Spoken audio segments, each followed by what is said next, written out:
When learning about blood flow in the heart, it is important to understand the relationship between volume and pressure. The pressure-volume loop shows this relationship and how pressure and volume of the ventricle changes in one cardiac cycle. The pressure-volume loop starts at point A.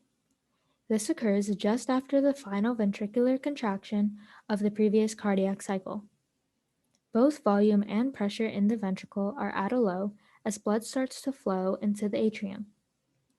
The mitral valve, the valve between the atrium and the ventricle, will open when the pressure in the atrium surpasses that of the ventricle.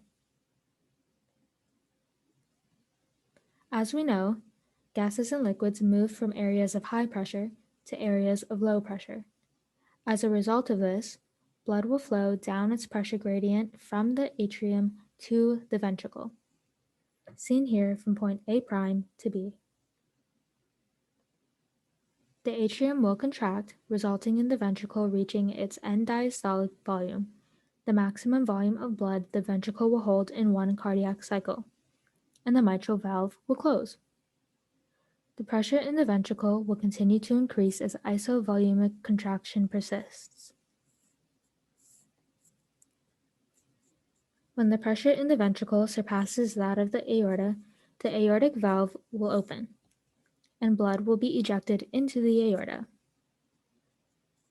The volume of blood in the ventricle will decrease, but since the ventricle is still contracting, pressure will continue to increase. This volume of blood is also known as the stroke volume, as it is the volume of blood pumped for one contraction of the ventricle. When the blood has been pumped into the aorta, the ventricle will reach its end systolic volume, the minimum amount of blood in the ventricle for one cycle, and the aortic valve will close.